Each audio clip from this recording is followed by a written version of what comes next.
अस्सलाम वालेकुम क्लास। हम पढ़ रहे हैं अपना first chapter introduction to biology and the topic is concept of abiogenesis and biogenesis. So what does mean by biogenesis and abiogenesis? There are two concept about the life, how life originate. Life कैसे start हुई, कैसे originate हुई, इसके बारे में दो concepts थे. एक कॉन्सेप्ट कहलाता है ए बायोजेनेसिस, जिसमें साइंटिस्ट कहते हैं कि लाइफ जो है वो नॉन लिविंग थिंग से डेवलप हुई. ठीक है, यानी कि living things can develop from the non living thing. This concept is called abiogenesis concept. And the other concept, biogenesis, it tells us the life start from the living things. ठीक है, यानी कि new living things जो हैं वो produce होते हैं living things से. So it is called biogenesis concept. Here are some scientists who supported these concepts. एक साइंटिस्ट हैं जो कि जिनका नाम रेडी है, और उन्होंने जो है बायोजेनेसिस कॉन्सेप्ट्स को सपोर्ट किया, और उन्होंने कहा कि तमाम लिविंग ऑर्गेनिजम्स जो हैं वो लिविंग ऑर्गेनिज्म से ही वजूद में आ सकते हैं या डेवलप हो सकते हैं. इसके लिए उन्होंने कुछ एक्सपेरिमेंट किए रेडी ने. रेडी का जो पहला एक्सपेरिमेंट है उसमें उन्होंने क्या किया, उन्होंने कुछ डेड स्नैक्स लिए और उनको एक बॉक्स के अंदर रख दिया. Some dead snakes were placed in a box, और उसको उन्होंने छोड़ दिया, और कुछ अरसे के बाद उन्होंने देखा कि उसके ऊपर मक्खियां जमा हैं. Flies gathered around the dead snacks. मक्खियां उस बॉक्स के ऊपर आकर जमा हो गई, और कुछ अरसे के बाद after 3 days maggots appear in their bodies. उन स्नैक्स के ऊपर छोटे छोटे आप कह सकते हैं कि फ्लाइज के बच्चे डेवलप होना शुरू हो गए, या उनके एग्स होंगे. जाहिर सी बात है, उन फ्लाइज ने उसके ऊपर एग ले किए, और उन एग से उनके स्मॉल क्रिएचर्स निकलना शुरू हुए. फ्लाइज के ही थे जो कि मैगूट्स कहलाते हैं, या आप कह सकते हैं कि फ्लाइज के बच्चे वहां पर डेवलप होना शुरू हुए जो कि मैगूट्स कहलाएंगे. After about 18 days these maggots transferred into pupa. 18 days के बाद वो मैगूट्स किसमें ट्रांसफर्ड हो गए, प्यूपा में. That is the different stages of flies. ठीक है, पहले फ्लाइज अपने एग ले करती हैं, उस एग में से फिर मैगूट्स अपीयर होते हैं, then it converted into pupa, and after some time these pupa were converted into flies. ठीक है, तो ये डिफरेंट स्टेजेस होती हैं, तो उन्होंने ये चीजें ऑब्जर्व करी. ठीक है, फिर उन्होंने क्या देखा कि इसका मतलब क्या था कि जो डेड स्नैक्स थे उनके ऊपर जब फ्लाइज गैदर हुई तभी वो वहां पर नई लाइफ यानी कि मैगूट्स वगैरह अपेयर हुए. इट्स मीन के उनका ये एक्सपेरिमेंट जो है इस चीज को कंफर्म करता था कि लाइफ जो है वो लिविंग थिंग से ही प्रोड्यूस हो रही है, नॉन लिविंग थिंग से प्रोड्यूस नहीं हुई. ठीक है, सेकंड एक्सपेरिमेंट में उन्होंने क्या किया, सेकेंड एक्सपेरिमेंट के अंदर रेडी ने 8 बॉटल्स ली, उसके अंदर भी डेड स्नैक्स रखे, और 4 में डेड स्नैक्स रखे, और 4 बॉटल्स के अंदर जो है उन्होंने मीट के टुकड़े रखे या पीसेस रखे. ठीक है, और 4 के अंदर डेड फिशेस रखी. 4 में उन्होंने डेड मीट का पीस रखा और डेड फिशेस रखी, और उनको जो है वो 4 बॉटल्स को जो है वो कवर कर दिया और 4 बॉटल्स को ओपन रहने दिया. ठीक है, कुछ अरसे के बाद उन्होंने देखा कि जो बॉटल्स ओपन थी उनके अंदर मैगूट अपियर हुए, और जो कवर्ड थी उनके अंदर मैगूट अपियर नहीं हुए. इट्स मीन कि जो ओपन थी उनको ही वहां तक जो है वो फ्लाइज जो है वो पहुंच पाई, और अपने उन्होंने अंडे दिए, जिसकी वजह से उनके बच्चे उसमें प्रोड्यूस हुए. लेकिन जो कवर थी उनके अंदर किसी भी किस्म की लाइफ मौजूद नहीं थी. इट्स मीन के life arise from the living things. Life जो है वो लिविंग थिंग से ही प्रोड्यूस होती है. यहाँ पर कुछ साइंटिस्ट जो थे वो उन्होंने ये कहा क्योंकि इन्होंने बॉटल्स जो है वो कवर कर दी थी तो एयर नहीं पहुंच पाई, इस वजह से ए बायोजेनेसिस का प्रोसेस नहीं हुआ, क्योंकि ए बायोजेनेसिस के लिए जरूरी है कि एयर पहुंचती रहे.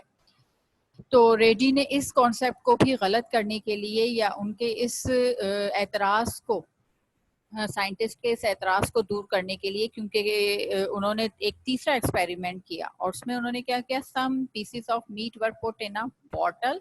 उन्होंने एक ऐसी बॉटल में रखे मीट के कुछ पीसेस जिसको कवर किया था गॉज से। गॉज कहते हैं नेट की तरह का एक मटेरियल, या आप नेट ही समझ लें, जिसमें से एयर तो पास हो सकती है लेकिन फ्लाइज अंदर एंटर नहीं हो सकती। ठीक है, यानी कि अंडे देने के लिए, एग ले करने के लिए फ्लाइज को अंदर जाना चाहिए था, लेकिन वहां पर उसको कवर कर दिया था गॉज से या एक नेट लाइक कपड़े से, जिसकी वजह से जो फ्लाइज हैं वो अंदर एंटर नहीं हो पाई, लेकिन एयर के पास होने का रास्ता जो है वो मौजूद था। ठीक है, तो एयर पास होती रही। उसमें भी उन्होंने यही ऑब्जर्व किया कि कुछ दिन के बाद उसको देखा तो उसमें किसी भी किस्म की लाइफ नहीं थी, कोई मैगूट्स वगैरह पेयर नहीं हुए। इट्स मीन कि एयर अगर जा रही थी अंदर और अगर एबायोजेनेसिस का कॉन्सेप्ट सही था तो फिर उसके अंदर लाइफ को डेवलप हो जाना चाहिए था, लेकिन लाइफ डेवलप नहीं हुई। इट्स मीन के life only originate from the living organisms. Living organism से ही लाइफ जो है वो प्रोड्यूस होती है, नॉन लिविंग से नहीं होती। तो रेड्डी के तीसरा एक्सपेरिमेंट ने भी एबायोजेनेसिस कॉन्सेप्ट को रॉन्ग करार दिया और बायोजेनेसिस कॉन्सेप्ट को करेक्ट करार दिया। इसके बाद एक साइंटिस्ट थे नीडम, उन्होंने एबायोजेनेसिस को सपोर्ट किया। ये एक इंग्लिश साइंटिस्ट थे। इन्होंने क्या किया, बॉइल्ड मीट को लिया, बॉयल मीट वाटर के अंदर किया और उसकी ग्रेवी तैयार करी। उसके बाद उन्होंने उसको कवर कर दिया कॉर्क से। ठीक है, ग्रेवी तैयार करी, कुछ अरसे बाद उन्होंने उसको फिर उन्होंने उसको कॉर्क से कवर कर दिया। कुछ अरसे के बाद उन्होंने देखा कि उसके अंदर कुछ माइक्रो ऑर्गेनिजम्स डेवलप होना शुरू हो गए। तो इस बेस पर उन्होंने कहा कि ये जो है लाइफ जो है वो नॉन लिविंग थिंग से प्रोड्यूस हुई और यहाँ पर उन्होंने एबायोजेनेसिस थ्योरी को सपोर्ट किया। So Needham supported the theory of abiogenesis. किस बेस पे किया, यानी कि उन्होंने जब मीट की ग्रेवी तैयार करी और उसको कॉर्क से बंद कर दिया, उसके बावजूद उसके अंदर माइक्रो ऑर्गेनिजम्स डेवलप हो गए। तो उन्होंने कहा क्योंकि ये माइक्रो ऑर्गेनिजम्स इसके अंदर डेवलप हुए हैं और इसके अंदर कोई लिविंग ऑर्गेनिज्म नहीं था, तो ये नॉन लिविंग से ही प्रोड्यूस हुए हैं। ठीक, तो यहाँ पर इन्होंने एबायोजेनेसिस कॉन्सेप्ट को जो है वो सपोर्ट किया।